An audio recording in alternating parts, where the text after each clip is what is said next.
J'ai fait une étrange acquisition la semaine dernière. C'est une voiture. En quoi est-ce étrange d'acheter un véhicule, me direz-vous? En rien. Sauf que cette voiture a quelque chose en plus. Ou en moins. Je vais m'expliquer. Cette voiture n'a pas besoin de contrôle technique. Elle n'a rien de mécanique. Enfin presque. Je me comprends quand je dis ça. Elle ne possède pas non plus d'électronique. Rien de, disons, conventionnel. En bref, elle est unique en son genre. J'en suis très content. Comme pour toutes les voitures de collection, je ne la sors que les week-ends et seulement s'il fait beau. Elle est assez fragile. Je dois lui mettre de la crème solaire avant chaque sortie. Le soleil pourrait la brûler. Je ne tiens pas à rouler avec une voiture rouge écrevisse parsemée de cloques. Je m'en voudrais de lui infliger ce genre de désagrément. Il ne faut pas non plus qu'il y ait d'insectes volants. Ça risquerait de l'égratigner. Je suis prêt à détruire la personne qui oserait s'en prendre à ma voiture.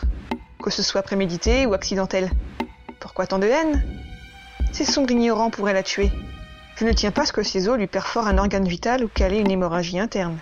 De plus qu'aucun scanner médical n'est adapté et aucun hôpital n'accepterait de me donner la quantité de sang nécessaire en cas d'hémorragie pour ce genre de choses. Oui, c'est compliqué quand il s'agit de réparation. Elle est très agréable à conduire. Sa peau est aussi douce que celle des fesses de bébé. On ne ressent pas de secousses. En maniabilité, il n'y a pas plus simple et précis. Mais dans tous les cas, il faut être doux, vigilant à chaque trou, bosse et autres obstacles qui pourraient lui coûter un os ou une plaie. Conduire un véhicule qui saigne me ferait mal au cœur. En hiver, il faut la tenir au chaud pour éviter l'hypothermie. Ça me fait penser qu'elle n'a pas de chauffage intégré à bord contrairement aux véhicules classiques. Il n'y en a pas besoin. Sa chaleur corporelle suffit à tenir les utilisateurs au chaud. Côté entretien, ça coûte cher en crème solaire, en eau, en dentifrice et j'en passe.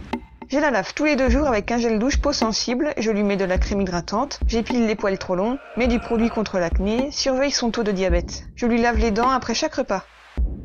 Je veille aussi à contrôler les éventuelles plaies, les griffures que je désinfecte minutieusement.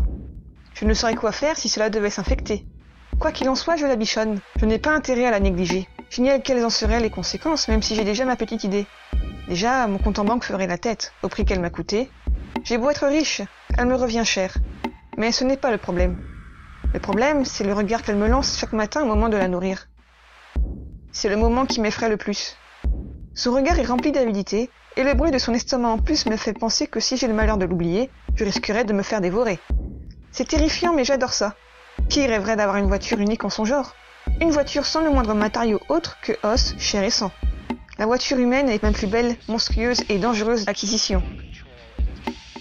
Merci d'avoir visionné la vidéo jusqu'au bout, j'espère qu'elle vous aura plu. N'hésitez pas à me dire dans les commentaires ce qui va et ce qui ne va pas, afin d'améliorer le contenu de mes prochaines vidéos. N'oubliez pas de liker et abonnez-vous à ma chaîne si ce n'est pas déjà fait, et à la prochaine!